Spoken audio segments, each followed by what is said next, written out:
Hello, everybody. Welcome, welcome to my first. This is the first episode of Power Up Replay. Of course, this is a working title. I just wanted to use something for my first episode of this. Basically, what I'm doing for these episodes, I thought I'd go back just that for a couple of these, and maybe if something happened in between the last review and this one, the game I'm reviewing, then I do just add a couple bit more things and stuff. Or maybe I felt I didn't do the first review not as good as I wanted to, and just for the heck of it, if I had nothing better to do, I would do what's called these replay episodes, just to add stuff if need be, and just round out the episode maybe, if I want to. So anyway, as you can see, I'm bringing Mega Man the Wily Wars as this first replay episode. You know, it's still the same thing, you know, it's just a compilation. And by the way, before I go any further, you know, these episodes might not be as long as their power-up originals, because, you know, I'm pretty much saying, this is just as an addendum, or adding to stuff that maybe I just wanted to add to, and I can do it maybe in a more better fashion. So basically, Mega Man the Wily Wars is a compilation game on the Sega Genesis. It allowed you to play Mega Man's 1, 2, and 3 on that console that were previously available only on the NES. And of course, playing it on a 16-bit console, it looks a bit better, and sounds a bit better too. Of course, though, what I didn't mention last time is this game was developed by Minakuchi Engineering, who had worked on the Game Boy Mega Man's 1, 3, 4, and 5.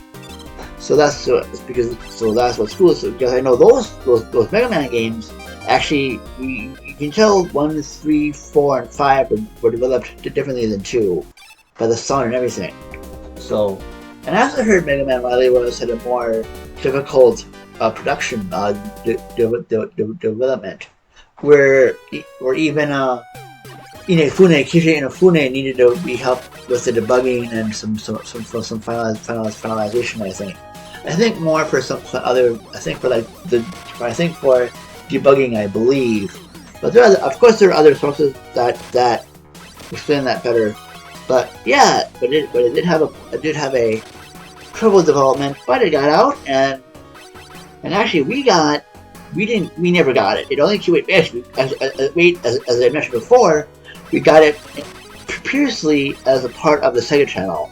But thankfully, also as of this new review, this little addendum review, Retrobit has released a physical copy of the Wily Wars. So anyone that can play it now can, in a physical copy. And I actually have a ROM hack I can use that adds, the chances have been ROM hacks that adds like sliding to Mega Man 1 and 2 as well. Which is kind of neat, and it has like more bullets on screen and what have you. And so yeah, it's really cool, and I really like this game a lot. As I stated, I gave this review highly recommended, as I'm a big fan of the series. And also, as well, there's an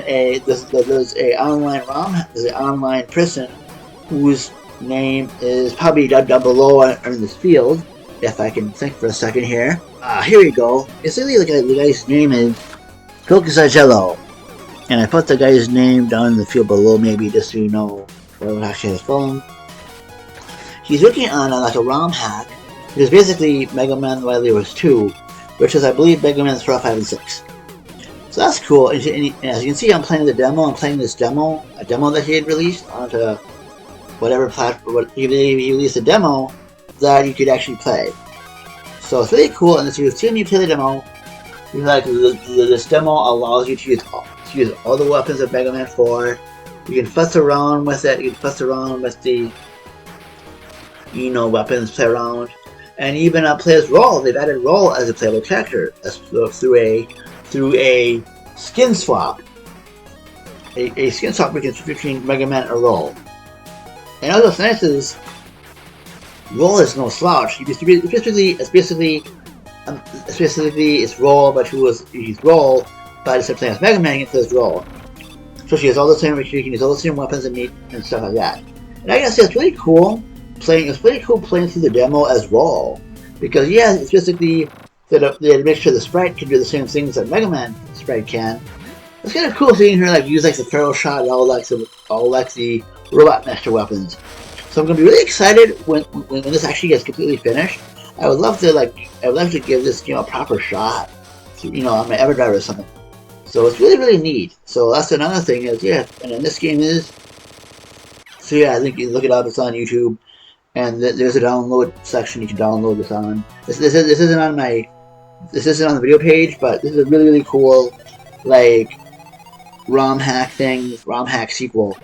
So it's kind of neat, and that's what I like. And that's what I like about the ROM hack community, or this community where they make these really good like ROM hack sequels that we wouldn't have seen otherwise, which is really cool. And of course, as I mentioned in the original review, if you beat all 3 games, you get the Wily Tower, so you can play all that stuff. And of course, I won't go over that too much because that was all gone over in the last review. You can pick all the also. You can choose between 8 of any weapons you fought, 8 of any of the weapons from Mega Man 1, 2, 3, as well as any of the support items as well from 1, 2, and 3, which is a really cool touch.